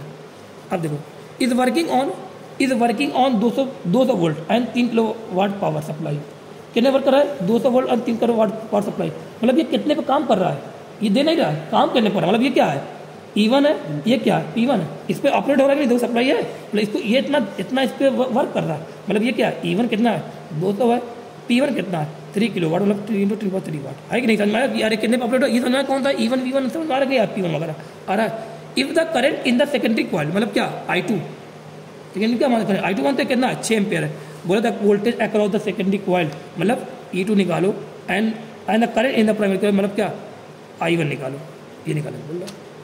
अब बताना ध्यान देना, क्वेश्चन को देखना आराम से, क्या इफिशिएंसी 100 है, सॉरी 90% है, बताओ मैं यहाँ पे क्या मैं इफिशिएंसी फॉर्मूला लगा सकता हूँ P2 अपॉन में P1 power of P output upon में P इनपुट, अरे आउटपुट अपॉन इनपुट लगा दिया, बताओ इफिशिएंसी कितने पर बोला 90% बोल रहा है, तो 90 अपॉन में क्या लिखा 100 लिखा, P2 नहीं पता, P1 निकालना हूँ, निकालने जा रहा हूँ निकाल, P2 नहीं पता P1 निकाल, बताओ P1 सॉरी P2 नहीं पता, P1 पता है ना, P1 कितना 3 × 10³ है, रख दिया, बताओ P2 कितना आ जाएगा 0 0 कैंसिल आ गया, बताओ कितना आ गया P2 जो आएगा वो कितना आएगा, क्या 9 अपॉन में 10 है, ये कितना 3 गया, ये कितना 10³ एक नहीं है, आ गया यहाँ पे, बताओ 0 0 कैंसिल जाएगा, कितना आ गया 3 9 3 2700, ये आ गया नहीं आ रहा 2700 वाट आ गया, P2 आ गया, मतलब P2 अगर P2 आ गया है तो तुम्हें चाहिए क्या, क्वेश्चन में क्या बोला निकालने, बताओ आदमी क्या बोला है the voltage across the secondary coil, बताओ तुम्हारे पास क्या क्या है, E1 है जी है, P1 है, और क्या पूछा है I2 है, I2 पे और क्या है P2 भी है कि नहीं है, बताओ मेरे पास फॉर्मूला क्या है, P2 फॉर्मूला क्या होता है E2 I2 तक नहीं होता है। अरे P2 कर लोगे, E2 I2 होता है। हमसे बोला सेकेंडरी वोल्टेज निकालना, बोल रहा है कि नहीं बोल रहा है? सेकेंडरी वोल्टेज में क्या, सेकेंडरी वोल्टेज कहाँ मिलेगा? P2 मिलेगा कि नहीं मिलेगा? मिलेगा। मतलब E2 निकालना है, P2 पता चल गया कितना आ गया, P2 आ गया 2700 आ गया, रख दोगे। E2 लिखा है यहाँ पे, I2 कितना, I2 लिखा है कि नहीं लिखा? 6 एम्पीयर दिया है, निकाल सॉल्व कर लो कि नहीं, E2 आ जाएगा यहाँ से। बताइए इस फॉर्मूला क्या है, E2 आ गया। फिर मुझसे और क्या पूछ रहा है, मुझसे बोल रहा है कि I1 निकालना। बताओ P1 पता कि नहीं पता है? पता है। और क्या पता है? E1 पता कि नहीं पता है? पता है। I1 पता कि नहीं पता है? पता। इनको जो फॉर्मूला क्या है, P = EI होता नहीं होता है? पता है। E1 पता, P1 पता है, E1 पता, I1 नहीं आ जाएगा। 15 सिंपल क्वेश्चन। ये तुम्हारा हो गया क्या, ट्रांसफार्मर खत्म। इतना सा था ट्रांसफार्मर। ठीक है, अब आ जाओ इंड्यूस इलेक्ट्रिक फील्ड पढ़ा दो। क्या पढ़ा दो? Induce electric field. सिंपल है, आधे घंटा में इतना कुछ हो गया। अब इंड्यूस इलेक्ट्रिक फील्ड क्या होता है समझ लो मेरे पास भाई। ठीक है, इंड्यूस पूरे EMI के टॉपिक चल रही है दोनों। इंड्यूस इलेक्ट्रिक फील्ड क्या होता है हमें समझ में आना चाहिए। मैंने बोला, ध्यान देना, मैंने बोला ये क्या है, कोई रीजन है जिसमें मैग्नेटिक फील्ड, जैसे मैं बोलूँ एक सोलेनॉइड होता था ना, या मैग्नेटिक फील्ड जाती नहीं जाती। अगर तुम इस साइड देखो तो कैसा दिखेगा, ये दिखेगा नहीं दिखेगा, क्रॉस में दिखेगा, दिखेगा। ये मैग्नेटिक फील्ड बहुत यूनिफॉर्म मैग्नेटिक फील्ड मान लिया प्रेजेंट है। ठीक है, यूनिफॉर्म नहीं, सॉरी यूनिफॉर्म नहीं है, नॉन यूनिफॉर्म मैग्नेटिक फील्ड। क्यों है बता रहा हूँ। क्या किया गया यहाँ पे, ध्यान देना, इंड्यूस मैग्नेटिक इलेक्ट्रिक फील्ड बताया, इलेक्ट्रोस्ट इंड्यूस। ध्यान देना, हमने इलेक्ट्रिक फील्ड जो पढ़ी थी, इलेक्ट्रोस्टैटिक फील्ड मैंने बताया था वहाँ पर इलेक्ट्रॉन पढ़ा था, वो कौन सी थी? वो इलेक्ट्रोस्टैटिक फील्ड, जो इलेक्ट्रिक फील्ड पढ़ता अभी तक आ रहे थे, अभी तक जितने बन। ये क्या है, इंड्यूस इलेक्ट्रिक फील्ड। बहुत अच्छे समझना ये क्या है। ध्यान देना, यहाँ पे क्या है, टाइम वेरिंग मैग्नेटिक फील्ड, मतलब टाइम का मैग्नेटिक क्या हो रही है, चेंज हो रही है। फंक्शन टाइम, मतलब टाइम बढ़ाने पे टाइम बढ़ रहा है, टाइम लगातार बढ़ेगा ही, मैग्नेटिक फील्ड क्या रही लगातार बढ़ रही है। अगर मैग्नेटिक फील्ड यहाँ पे लगातार बढ़ेगी तो बताना इस रीजन में जो फ्लक्स रहेगा वो क्या लगातार चेंज होगा कि नहीं होगा। अगर मैग्नेटिक फील्ड लगातार बढ़ रही तो क्या इस रीजन में फ्लक्स लगातार चेंज होगा। अगर फ्लक्स लगातार चेंज होगा तो बताओ यहाँ पर एक कॉइल लग रखी, क्या रखी, एक ब्लैक पेन, एक ब्लैक पेन। यहाँ पर एक मैंने क्या रखी, आगे यहाँ क्या लगा, एक कॉइल लगा रख दी, एक कॉइल लगा रखी। मैग्नेटिक फील्ड लगातार यहाँ पर क्या हो रही है, चेंज हो रही है। बताओ मैग्नेटिक फील्ड अगर इस रीजन में लगातार चेंज हो रही है, कोई यहाँ पर वायर वगैरह नहीं है, बैटरी वगैरह कुछ लगेगा नहीं लगा, अरे कोई वायर नहीं, कोई बैटरी नहीं है, देखना तब भी क्या हो रहा है, जादू हो रहा है।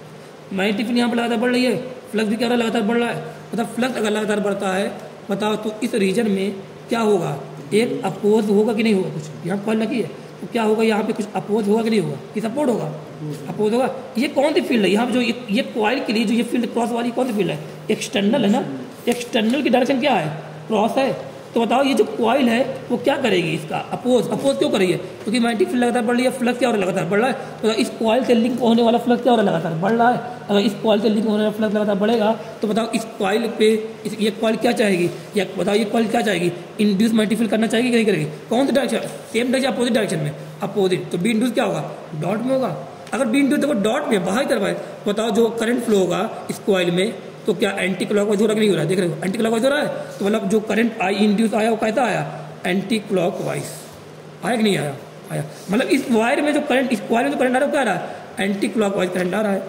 मतलब बताना अगर करंट एंटी क्लॉकवाइज आ रहा है, बताओ क्या था यहाँ पे क्या था, एक एक्सटर्नल मैग्नेटिक फील्ड थी, उसको लगातार बढ़ा रहे थे, फ्लक्स लगातार बढ़ रहा है। यहाँ पे लगे कॉइल लगा, मतलब कॉइल से भी फ्लक्स लिंक होगा नहीं होगा, अब लिंक होगा। तो कॉइल से भी क्या हो रहा है, लगातार फ्लक्स बढ़ रहा है। तो कॉइल क्या चाहेगी, यहाँ पे एक इंड्यूस मैग्नेटिक फील्ड है, सेम डायरेक्शन या अपोजिट डायरेक्शन, क्योंकि फ्लक्स बढ़ रहा है इसलिए अपोजिट डायरेक्शन में। अगर अपोजिट डायरेक्शन में लाए तो बताओ बी इंड्यूस कहाँ पे होगा, बाहर होगा, आउटसाइड होगा, क्योंकि एक्सटर्नल कहाँ पे, क्रॉस में, बी इंड्यूस कहाँ, अपोजिट डायरेक्शन में आएगा, आउटसाइड आएगा। तो बताओ जो करंट होगा कहाँ पे होगा, एंटी क्लॉकवाइज आएगा नहीं आया। मतलब जो आई इंड्यूस होगा कहाँ पे आया, एंटी क्लॉकवाइज। बताओ करंट आया, अभी तक हम लोग बचपन से पढ़ते चले आ रहे हैं, करंट कब आता है, जब किसी वायर से या इस कॉइल से क्या जोड़ूँ मैं, कोई बैटरी जोड़ूँ या कोई एसी, कोई भी एसी डीसी को जोड़ूँ। जब इस कॉइल से कोई बैटरी जोड़ूंगा तो ये बैटरी क्या सप्लाई करती है, करंट सप्लाई करेगी, या बोले करंट यहाँ से करंट सप्लाई करेगी। बताओ यहाँ पे ना बैटरी जोड़ी, बस एक रीजन में मैग्नेटिक फील्ड को लगातार चेंज कर रहे हैं और यहाँ पे करंट आ गया। तो भाई करंट को आने कुछ ना कुछ तो रीजन ना होगा, कोई ना कोई तो रीजन ना होगा। बताओ आई इंड्यूस अगर हो रहा है, मतलब करंट यहाँ पे अगर इंड्यूस हो रहा है तो करंट इंड्यूस क्यों हो रहा होगा, जब भी करंट इंड्यूस होता है तब क्या फ्लो होता है। बताओ यहाँ पे इस पॉइंट क्या करंट ऐसे फ्लो हो रहा है, क्या करंट एंटी क्लॉकवाइज फ्लो हो रहा है, हो रहा है, हो रहा है। अगर करंट फ्लो हो रहा है एंटी क्लॉकवाइज तो बताओ जब भी करंट फ्लो होता है तो क्या उस भी जो भी जिसमें भी करंट फ्लो होता है क्या उसमें इलेक्ट्रॉन फ्लो होता है कि नहीं होता है, होता है। बताओ करंट फ्लो कैसा हो रहा है, एंटी क्लॉकवाइज। तो इस जो इस ये कॉइल है इसमें जो इलेक्ट्रॉन फ्लो हो रहा है कैसा हो रहा होगा, क्लॉकवाइज, उल्टा हो रहा है कि नहीं हो रहा है, तो इलेक्ट्रॉन फ्लो हो रहा है। अगर बताओ इलेक्ट्रॉन फ्लो हो रहा है क्लॉकवाइज, ध्यान देना करंट कैसा फ्लो हो रहा है, एंटी क्लॉकवाइज। तो इसमें इलेक्ट्रॉन का फ्लो कैसे फ्लो हो रहा है, क्लॉकवाइज। अगर इलेक्ट्रॉन फ्लो हो रहा है क्लॉकवाइज फ्लो हो रहा है तो बताना इलेक्ट्रॉन क्लॉकवाइज फ्लो क्यों कर रहा होगा, कुछ ना कुछ इलेक्ट्रॉन में फोर्स लग रहा होगा तभी तो इलेक्ट्रॉन क्लॉकवाइज फ्लो कर रहा होगा। अब बताओ इलेक्ट्रॉन पर फोर्स कौन लगा रहा होगा, इलेक्ट्रिक फील्ड। कौन लगा रहा होगा, इलेक्ट्रिक फील्ड, क्योंकि करंट आ रहा है। आप किसी बात होगा इलेक्ट्रिक फील्ड, तो इलेक्ट्रॉन पे जो फोर्स लगा रहा है कौन सा लगा रहा होगा, इलेक्ट्रिक फील्ड। कौन सी इलेक्ट्रिक फील्ड, बताओ ये कौन सा करंट है, इंड्यूस करंट है। इलेक्ट्रॉन फ्लो कर रहा है कौन से डायरेक्शन में, अपोजिट डायरेक्शन में। करंट के अपोजिट फ्लो करता नहीं करता है, फ्लो कर रहा होगा। अगर इलेक्ट्रॉन फ्लो कर रहा है, मोशन कर रहा है, तो इस पर कोई ना कोई फोर्स लग रहा होगा। कौन सा फोर्स, कौन फोर्स लग रहा होगा, ये इंड्यूस इलेक्ट्रिक फील्ड लगा रही होगी। मतलब यहाँ पे एक इंड्यूस इलेक्ट्रिक फील्ड नाम की चीज, नई फील्ड आ गई, अभी तो नहीं पता, एक नई फील्ड आ गई है। बताओ यहाँ पे अगर बैटरी होती तो बैटरी फील्ड कहाँ देती, प्लस से माइनस देती, साफ साफ दिखता है। यहाँ बैटरी नहीं तब भी करंट आ रहा है, करंट इंड्यूस हो रहा मतलब क्या हो रहा है, इलेक्ट्रॉन फ्लो हो रहा होगा। इलेक्ट्रॉन फ्लो हो रहा मतलब उसको फोर्स लग रहा था, फोर्स कौन लगा रहा होगा, बैटरी तो ही नहीं, कौन फोर्स लगा रहा होगा। यहाँ पे कोई ना कोई एक इलेक्ट्रिक फील्ड छुपी हुई है, कौन फील्ड है वो, induce electric field. Induce electric field आ रही इधर ना, और इंड्यूस इलेक्ट्रिक फील्ड की एक बात सीधे, इलेक्ट्रिक फील्ड कौन कौन वेक्टर होती है। अब ध्यान देना एक बार सीधे, जब मेरे साथ करना है, इंड्यूस इलेक्ट्रिक फील्ड की जो डायरेक्शन होती है वो इंड्यूस करंट के ही डायरेक्शन में पाई जाएगी। क्यों, समझना इस बात को। बताना इंड्यूस करंट कहाँ पे आ रहा था, इलेक्ट्रॉन का फ्लो कर रहा है, ये कर रहा है, इलेक्ट्रॉन फ्लो इधर कर रहा है। बताओ अगर इंड्यूस इलेक्ट्रिक फील्ड, अगर मैं इंड्यूस इलेक्ट्रिक फील्ड भी इधर कर दूँ, इंड्यूस इलेक्ट्रिक फील्ड भी मैं इलेक्ट्रॉन, अगर मैं करंट आई इंड्यूस के अपोजिट डायरेक्शन कर दूँ, बताओ जो इंड्यूस जो फील्ड होती है वो नेगेटिव चार्ज को फोर्स कहाँ लगाती है, सेम डायरेक्शन या अपोजिट डायरेक्शन में। बताओ इलेक्ट्रॉन कहाँ फ्लो कर जाता है, उल्टा कर जाता है। अभी तुम बताना यहाँ पे जैसे आई इंड्यूस है वैसे ही क्या है, ई इंड्यूस है। बताओ इलेक्ट्रॉन कहाँ जा रहा है, इधर जा रहा है। बताओ ई इंड्यूस कहाँ पे है, इधर है, टेंजेंशियल रहेगा, इधर है। अगर ई इंड्यूस टेंजेंशियल इधर है तो बताना आप लोग, अगर इंड्यूस इधर है, इलेक्ट्रॉन इधर जा रहा है, बताना इलेक्ट्रॉन कौन सा चार्ज है, नेगेटिव है। फील्ड कैसे फोर्स लगा दी इस पर, अपोजिट लगा रही है। बताओ क्या इलेक्ट्रॉन का इधर फोर्स देगी, नहीं देगी, इलेक्ट्रॉन कैसे जाएगा, थोड़ा हो जाएगा।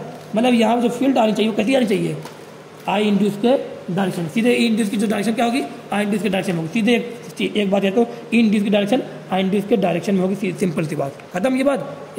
एफ इक्वल टू जो क्यू ई फॉर्मूला है वो इलेक्ट्रिक फील्ड जो पढ़ा था वहाँ भी वैलिड रहेगा, यहाँ भी वैलिड रहेगा, दोनों जगह वैलिड रहेगा।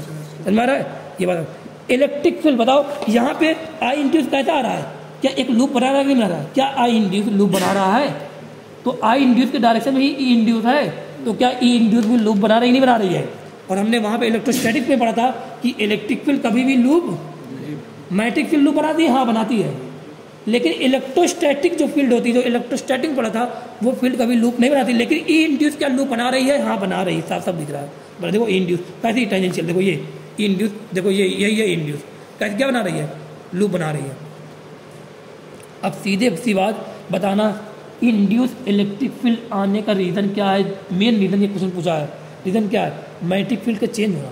बताओ अगर ना मैग्नेटिक फील्ड में चेंज होता, ना फ्लक्स में चेंज होता, ना फ्लक्स में चेंज होता, ना आई इंड्यूस होता, ना आई इंड्यूस होता, तो ना ई इंड्यूस होता। मतलब फ्लक्स में मैग्नेटिक फील्ड में चेंज होने से क्या आया, फ्लक्स आया, फ्लक्स में चेंज होने क्या आया, आई इंड्यूस आया, आई इंड्यूस चेंज होने क्या आया, ई इंड्यूस आया। मतलब electric field induce electric field आई। मतलब जो इंड्यूस इलेक्ट्रिक फील्ड के आने का पैदा होने का रीज़न क्या है, change in magnetic field. Magnetic field में चेंज होगा तभी क्या होगा, इंड्यूस इलेक्ट्रिक फील्ड आएगी। एक था इंड्यूस इलेक्ट्रिक जो बचपन में पढ़ते चला वो क्या इलेक्ट्रिक फील्ड है, इसके आने का रीज़न क्या है, स्टैटिक चार्ज। बताओ चार्ज रखा होता था, उसके आसपास क्या होता था, इलेक्ट्रिक फील्ड होती थी, वो कौन सी है, ड्यू टू स्टैटिक चार्ज। बताना ये फील्ड क्या कभी लूप बनाती थी, नेवर फॉर्म लूप, लेकिन ये फील्ड क्या लूप बनाएगी, ऑलवेज फॉर्म लूप। हमारा नहीं आ रहा। बताना ये जो फील्ड होती है वो कैसी नेचर, इसका नेचर क्या होता है, कंजर्वेटिव होता है। एक बात और समझना, इसका नेचर पूछा गया, इसका नेचर क्या होता है, कंजर्वेटिव। इसका नेचर क्या होता है, नॉन कंजर्वेटिव। अगर इसका नेचर कंजर्वेटिव है तो अगर ये फील्ड एक क्लोज लूप में वर्क डन करेगी तो वो वर्क डन क्या होगा, जीरो होगा। याद होगा work done by conservative force in a close loop क्या होता है, ऑलवेज जीरो। तो अगर ये इसका नेचर अगर कंजर्वेटिव है तो इलेक्ट्रिक फील्ड जो बचपन से पढ़ते चल जा रहे हैं उस फील्ड के द्वारा जो वर्क होगा वो कैसा होगा, जीरो होगा इन ए क्लोज लूप। समझ नहीं आया, ये पहला क्वेश्चन। इसमें दूसरा क्वेश्चन क्या पूछता है कि बताना जो इंड्यूस इलेक्ट्रिक फील्ड है उसके द्वारा जो वर्क डन होगा क्या होगा, जीरो होगा, क्लोज लूप में जीरो होगा या क्लोज लूप में नॉन जीरो होगा। क्योंकि ये नॉन कंजर्वेटिव नेचर है इसलिए क्या होगा, नॉन जीरो होगा। याद होगा आप लोग को, शायद याद होगा, मैंने बताया आप लोग फ्रिक्शन में बताना क्लोज लूप में अगर मैं देखूँ फ्रिक्शन में वर्क डन जीरो था कि नॉन, फ्रिक्शन कौन सा फोर्स है, नॉन कंजर्वेटिव फोर्स है, जीरो होगा कि नॉन जीरो होगा। बताओ अगर मैं फ्रिक्शन को यहाँ ले जाऊँ, फ्रिक्शन को मैं यहाँ ले जाऊँ, फ्रिक्शन यहाँ लग रहा है, इस पर डिफरेंस का कहाँ पे उधर होगा। बताओ वर्क फॉर्मूला कौन सा लगाऊंगा, एफ डॉट एस लगाऊँ या integration of F dot S लगाऊँ। बताओ कौन सा लगाऊँ, ये एफ डॉट एस डायरेक्ट कब लगता है? जब फोर्स क्या होता कांस्टेंट होता था ना, फोर्स कांस्टेंट है क्या, यहाँ फ्रिक्शन कांस्टेंट है क्या? अरे नहीं, लगातार मैंने मोशन यहाँ किया, मोशन ऐसे हो रहा है, इधर हो रहा है, मोशन इधर हो रहा है, मान लो मोशन मान लो इधर हो रहा है, मोशन मान लो इधर हो रहा है, ऐसे आ रहा है, फ्रिक्शन कहाँ लगा? पॉजिटिव लगा, नेगेटिव लगा। बताओ जब ये ऑब्जेक्ट यहाँ पहुँचा, बताओ अब मोशन कहाँ पे हो रहा है? बताओ अब मोशन कहाँ पे यहाँ हो रहा है, फ्रिक्शन कहाँ लगेगा? उधर लगेगा। क्या लगता है फ्रिक्शन डायरेक्शन चेंज हो रही है? मतलब यहाँ फ्रिक्शन क्या है, वेरिएबल है नहीं वेरिएबल है? अगर फ्रिक्शन वेरिएबल है तो वर्क का फॉर्मूला क्या लगेगा? इंटीग्रेशन एफ डॉट एस लगेगा नहीं लगेगा? लगेगा। मतलब एफ की वैल्यू रखोगे, एंटी फ्रिक्शन वैल्यू, डिस्प्लेसमेंट वगैरह आएगा, यहाँ सॉल्व करते थे। याद होगा आपको, कुछ बातें याद होगी। देखो एफ डी एस का 90 करोगे, यहाँ पे एफ के 2πr आता था। एफ का जो मैग्नीट्यूड होता था वो क्या होता था? कांस्टेंट होता था, वैल्यू रखोगे। एस जो डिस्प्लेसमेंट होता था इसको बाहर रखोगे, एस करके डी एस रखते थे, 2πr आता था, यहाँ वैल्यू आती थी, एफ के इंटू 2πr वैल्यू आती थी, याद है। सेम है इंड्यूस इलेक्ट्रिक फील्ड में क्या होगा? वर्क का फॉर्मूला क्या होगा? F dot D L, F dot D S है तो क्या लिखा? Integration of F dot. क्यों एफ डॉट डी एल लगा रहा हूँ? क्योंकि यहाँ क्या इलेक्ट्रिक फील्ड क्या हो रही है लगातार? इंड्यूस इलेक्ट्रिक फील्ड जो है उसकी डायरेक्शन लगातार क्या हो रही है? चेंज हो रही है, इसलिए वेरिएबल है, इसलिए क्या लगा? एफ डॉट डी एल लगा है। मतलब एफ का फॉर्मूला क्यू यहाँ वैलिड है, हाँ यहाँ वैलिड है, तो क्या लगा? Q E dot D L लगा दिया। मतलब क्यू क्या है? कॉन्स्टेंट बाहर लिया, ई डॉट डी एल बचा, ई dot D L, E D L cos zero रखा, जीरो रखा, ई को भी बाहर लिया, अरे ई का मैग्नीट्यूड भी क्या होगा? बराबर है, कॉन्स्टेंट रहेगा, बाहर लिया। मतलब क्या? D L D L D L D L का इंटीग्रेशन क्या होगा? क्योंकि एक लूप बना रहा है, लूप में डी एल का इंटीग्रेशन क्या होगा? 2π है, मतलब दूरी क्या है? और ये कितना है? आर है, ये कितनी लेंथ आर है, तो डी एल का इंटीग्रेशन क्या होगा? क्या 2πr आएगा कि नहीं आएगा? याद होगा 2πr। मतलब ये फॉर्मूला क्वेश्चन पूछा गया।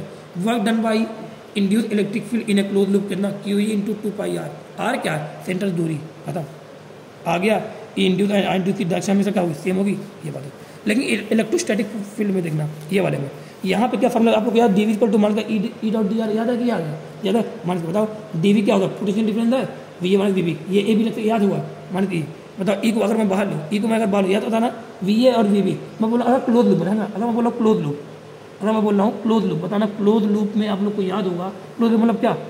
ए से शुरू करना, फिर ए पे ही खत्म करना, मतलब इनिशियल फाइनल दोनों क्या होगा? सेम होगा। तो ये जो अगर ये दोनों सेम है तो इसकी वैल्यू क्या सेम? जीरो आएगी नहीं आएगी? आएगी। और वर्क डन फॉर्मूला ये होता है, बताओ ये जीरो हो गया, बताओ यहाँ पे अगर ये जीरो तो एफ क्या होता है? क्यू ई होता है, रखा, यहाँ से ई डॉट डी एल क्या आया? जीरो आया। ये किसके लिए? क्लोज लूप के लिए। किसमें है? इलेक्ट्रोस्टैटिक फील्ड जो हम लोग जो इलेक्ट्रो पढ़ा है, ये इलेक्ट्रो में है। इलेक्ट्रो में अगर तुम्हें integration of E dot D L पूछता तो कितना बताओगे? जीरो। क्यों? क्योंकि इलेक्ट्रो में जो वर्क डन होता है क्लोज लूप में कितना होता है? जीरो। क्योंकि जहाँ शुरू किया वहीं खत्म किया, और जहाँ शुरू किया वहीं खत्म किया है, तो बताओ उस पॉइंट पे क्या पोटेंशियल इनिशियल भी सेम है, फाइनल भी सेम है, वर्क डन कितना होगा? यहाँ पर जीरो। लेकिन यहाँ पे ऐसा कुछ नहीं है, ठीक है? यहाँ पे वैल्यू आ गई, यहाँ पर ये दोनों फॉर्मूला यहाँ पे क्वेश्चन पूछा गया, ये देख लेना, ठीक है? In a close loop work done zero, in a close loop work done non zero. क्या फॉर्मूला? Q into 2πr। क्या formula? E dot D L zero. क्यों? ये बात, ठीक है? यहाँ तक समझ आया कि नहीं आया? आया। अब ये वैल्यू डायरेक्ट याद कर लेना, समझाने नहीं जा रहा पूरी बात, डायरेक्ट याद करना। यहाँ पूरे डेरिवेशन वगैरह है, ठीक है? डायरेक्ट याद करना, ध्यान देना। ई मेरे साथ याद करना, ई इंड्यूस का जो फॉर्मूला होगा, मैं ध्यान देना एक, अब पूरी ये थोड़ी बात मैं कर दी, एक्स्ट्रा बात कर दी, पिछली बात ये इंड्यूस वाली बात, ये पूरी इंड्यूस वाली बात है, ठीक है? मैंने क्या किया? एक external uniform magnetic field, sorry मतलब टाइम वेरिंग मैग्नेटिक फील्ड लगा यहाँ पे। अब इसमें मैं एक लूप ला के रख दूँ, क्या रख दूँ? एक लूप ला के रख दूँ। मतलब एक लूप ला के रखूँगा तो क्या इस पर फ्लक्स लिंक वगैरह होगा कि नहीं होगा? होगा। फ्लक्स लिंक होगा तो क्या इसमें आई इंड्यूस आएगा? और आई इंड्यूस आएगा क्योंकि मैग्नेटिक फील्ड चेंज हो रही, फ्लक्स बढ़ेगा, आई इंड्यूस आएगा। अगर आई इंड्यूस आएगा तो क्या ई इंड्यूस आएगा कि नहीं आएगा? इंड्यूस का फॉर्मूला क्या होता है? मान का डिवाइड बाई डी टी, अब मैं लूँ तो क्या होगा? ई का फॉर्मूला क्या? डी बाई डी टी होगा नहीं होगा? ई क्या होता है? ई डॉट डी एल होता है कि अरे ई वोल्टेज क्या ई डॉट डी एल होता है? रखा, वैल्यू रखा, इसको सॉल्व करोगे, बताओ ई डॉट डी एल होगा, अरे ई ये इलेक्ट्रिक फील्ड ये है, डी एल क्या होगा? ये डी एल जाएगा नहीं जाएगा? डी एल यहाँ पे इलेक्ट्रिक फील्ड ये है तो डी एल क्या रहेगा? ये रहेगा, तो कितना एंगल बढ़ेगा? दोनों जीरो। ई डी एल और जीरो मतलब क्या? ई डी एल बचा, ई क्या है? ई का बाहर लिया, ई इंड्यूस को बाहर लिया, बचा क्या? D L. बताओ डी एल क्या होगा? मान लो ये दूरी एक्स है तो क्या होगा? 2πx ले लिया, सेंटर दूरी क्या मान लिया? एक्स मान तो क्या है? 2πx आया। यहाँ क्या है? डी फाइव क्या? बी ए कॉस जीरो होगा, बी ए रहेगा। ए क्या है? एरिया क्वाल क्या है? कॉन्स्टेंट ए को क्या रखा? बाहर रखा। बताओ बी को बाहर क्यों किया? बी को बाहर क्यों नहीं किया? क्योंकि बी क्या है? यहाँ पे लगातार चेंज हो रही है, टाइम मैग्नेटिक फील्ड बी क्या लगातार चेंज हो रही है, डी बाई डी टी आया। मतलब एरिया क्या लेते हैं? एरिया कौन से? बताओ फ्लक्स में जो एरिया रखते हैं वो कौन सा एरिया लेते हैं? जो एरिया जिस एरिया में फ्लक्स लिंक होता है, क्या इस एरिया में फ्लक्स आ रहा है नहीं आ रहा? आ रहा है तो क्या लिखा? इस एरिया के अंदर 2πx, अरे पाई एक्स स्क्वायर का, तो फॉर्मूला क्या है? E induce x by 2 D by D to D B by D T. ये इंड्यूस मतलब कौन से? ये इन साइड, अगर मैं कोई एक टाइम वेरिंग वाली फील्ड है उसके इन साइड में कोई क्वाल रखूँ तो उसके अंदर जो इंड्यूस आएगा फॉर्मूला क्या है? x by 2 D by. ये क्वेश्चन पूछा गया नेट में। फिर आउटसाइड जो आएगा ध्यान आउटसाइड। अभी क्या है? अब मैं ये जो इंड्यूस ये जो मैग्नेटिक फील्ड थी यहाँ पर थी, अब कॉल को कहाँ रख दिया? बाहर रख दिया। कॉइल को मैंने बाहर रख दिया, ऐसे रख दिया कॉइल को। अब बताओ कॉइल के कितने अंदर, कॉइल के कितने पोर्शन में जो हमारे इंड्यूस आएगा या बोले फ्लक्स आएगा, कितने पोर्शन कॉइल के आएगा नहीं आएगा? कॉइल इतनी बड़ी है। बताओ जो मैग्नेटिक फील्ड वाली होगी, एक्सटर्नल मैग्नेटिक फील्ड क्या थी, यहाँ तक की है। अब बताओ क्या ये एरिया बेकार होगा नहीं होगा? क्या इस एरिया में, इस एरिया को हम लोग कैलकुलेट करेंगे, फाइव फ्लक्स का होता है बी ए कॉस थीटा होता है। फ्लक्स को जब मैं ए लिखता हूँ तो कौन सा एरिया लेता हूँ? वो एरिया जहाँ फ्लक्स होता था, लिंक होता था। तो क्या मैं यही एरिया लूँगा? अगर मैं इस एरिया की जो दूरी के सेंटर दूरी एक्स माना है तो यहाँ भी जो एरिया है क्या वहाँ पे एक्स या दूरी कैपिटल, हाँ यहाँ पे जो दूरी क्या माना है, कैपिटल आर माना है, जो भी माना है यहाँ पे आंसर आएगा कि नहीं आएगा? आ जाएगा, यहाँ पे एरिया आ जाएगा। बताओ यहाँ ध्यान देना, इस फॉर्मूले को रखना, यहाँ पे फॉर्मूला आ गया, ध्यान देना दो फॉर्मूले याद रखना। ई इंड्यूस जो इलेक्ट्रिक इन साइड वाला क्या, एक by two D B by two, यहाँ क्या R square by X D B by D T, ये हो गया। बताओ ई इंड्यूस जो है वो प्रोपोर्शनल किसके, एक्स क्या है कि नहीं है? यहाँ पे 1/x की। ग्राफ कैसे बना, इन साइड कैसा है? अरे इन साइड जब है तो कैसा आ रहा है, डायरेक्ट आ रहा है। देखो आउट साइड कैसा है, पैराबोला आ रहा है, खत्म। ये पूरी लाइन मैग्नेटिक फील्ड कैसे क्या हो रहा है, चेंज हो रहा है, ये सब पूरी बात है। क्वेश्चन जो पूछा गया था सीधे डायरेक्ट क्वेश्चन दिखा दो तुम लोग को, क्या क्वेश्चन ये हुई है, ठीक है। ये लिखा है a circular loop of radius, ध्यान देना, a circular loop of radius 2 centimetre, एक सर्कुलर लूप जिसका रेडियस कितना 2 सेंटीमीटर है। फिर बोला इस placed in A time very magnetic field, ध्यान में पहचानो कैसे कौन सा क्वेश्चन है। पहले पहचान, टाइम वेरी मैग्नेटिक फील्ड में चेंज रख रहे हैं विथ रेट ऑफ, ये क्या डी बाई डी टी, ये क्या है तो 2t पर सेकंड है कि नहीं, 2 टेस्ला पर, मतलब क्या D by D T, Tesla पर सेकंड में क्या डी बाई डी टी दिया। देन इंड्यूस इलेक्ट्रिक, देखो इसने बोल दिया induce electric field in this. बताओ ये कहाँ रखा गया, इन साइड रखा गया है, फॉर्मूला क्या रहेगा, x/2 D by D T. अरे x/2 D by D T रहेगा, फॉर्मूला लगा दिया। x क्या है, दूरी है, दूरी की कितना है, दूरी कितनी दिया है, 2 सेंटीमीटर दिया है, रख दो यहाँ सेंटर फॉर्मूला। सेकंड क्वेश्चन देना, as a result of charge, as a result of change in magnetic field, change in magnetic flux, ध्यान देना मैग्नेटिक फ्लक्स चेंज की जब भी बात करेगा EMI याद आएगा। EMI अगर याद आएगा तो ई इंड्यूस की बात याद आए, क्योंकि EMI में क्या होगा, ई इंड्यूस की बात होगी, इंड्यूस की बात आए। बताओ यहाँ क्या रहेगा, जो फॉर्मूला लगेगा यहाँ पे लगाना, ठीक है। ये बात यहाँ पे रहेगा, ये लगा देना, यहाँ क्वेश्चन आएगा क्यों भी भाई। ध्यान देना एक क्वेश्चन, ये फॉर्मूला, ये डायग्राम बना था, बताना इंड्यूस मैग्नेटिक फील्ड है। अब बोल रहा है कि एक जगह दूसरी जगह लेके जा रहे हैं, या बोल रहा है कि इंड्यूस मैग्नेटिक फील्ड में जो work done in taking charge along coulomb along the loop में बोल रहा है। मतलब बोल रहा है जो वर्क डन इन लूप, और इंड्यूस इलेक्ट्रिक फील्ड की बात कर रहा है। मतलब इंड्यूस इलेक्ट्रिक में जो वर्क डन होता है क्या जीरो था कि नॉन जीरो होता है, नॉन जीरो। और हम लोग ऑप्शन का देखेंगे, जीरो देखेंगे लगा चले आएंगे, क्योंकि हम लोग को इलेक्ट्रो में रटा होता है कि वर्क डन जो लूप होता क्या होता है जीरो। लेकिन यहाँ क्या इंड्यूस इलेक्ट्रिक फील्ड बात कर रहा है, यहाँ जीरो होगा नॉन जीरो। और वर्क डन का फॉर्मूला क्या होता है, Q × V होता है, नहीं होता है, वोल्टेज क्या नजर आया, V दे रहा है, चार्ज Q दे रहा है, वर्क डन पूछा क्या है यहाँ पे, वर्क डन पूछा था सीधे, और फॉर्मूला लगाना कहाँ गया, ऑप्शन देखो Q × V आएगा, खत्म। इंड्यूस देखो ऑप्शन कौन रहेगा, Q × V, खत्म। ये क्वेश्चन यहाँ क्वेश्चन किस सॉल्व करना, 0.02 वोल्ट पर मीटर, ये डी बाई डी टी रखना, या 0.02 वोल्ट पर मीटर आएगा, खत्म। ये पूरी इंड्यूस इलेक्ट्रिक फील्ड टीचर जल्दी पढ़ाते नहीं है, कम पढ़ाते हैं। ये बात थ्योरेटिकल क्वेश्चन था, NCERT में बात थी, सब बता दिया मैंने, खत्म। यहाँ तक आप लोग ट्रांसफार्मर हो गया, और क्या हो गया, गैल्वेनोमीटर, मूविंग कॉइल गैल्वेनोमीटर हो गया, इंड्यूस इलेक्ट्रिक फील्ड अच्छा खासा क्वेश्चन। एक क्वेश्चन और बचता है थ्योरी वाला, वो आप लोग को रात में पढ़ाऊंगा, है ना, वो क्वेश्चन है टॉपिक बना, टॉपिक हो गया पूरे, सब कुछ खत्म हो गया, ठीक है।